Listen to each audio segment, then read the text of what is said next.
kuna record label ambayo labda mpaka sasa hivi ambayo imeshakucheki miongoni mwa record label hizi ambazo ni kubwa labda bwana Senator, we need to do something with you bro? Bwana, record label kubwa bado sijachekiwa, ila napenda sana siku moja nije kujikuta kwenye label kubwa. Kwa sababu hamna, kila msanii ujue ndoto yake ni kufika mahali.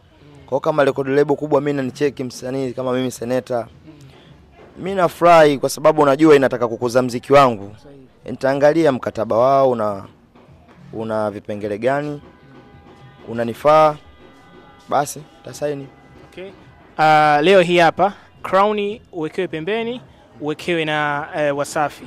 Uchague record label ya kukusaini hapo. Unaochagua ni hiyo hiyo. Ipi utaipa kipaumbele namba moja? Faster. Isiwe muongo, Wasafi. Kwa nini Wasafi? Isiwe Crown.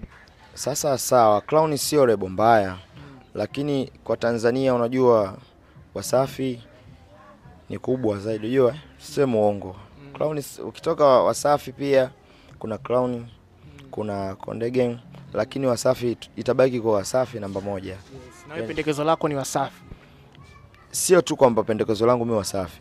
Hata ikitokea Crown imenipa mkataba, basi nitaangalia ina vipengele gani ambavyo mimi vinanifaa. Nikiona mkataba wao umenyooka na vipengele ambavyo vinaweza vikakuza muziki wangu, basi nitasign. Ila ikitokea pia Wasafi nitafurahi zaidi. Okay. Sababu Wasafi ni namba moja.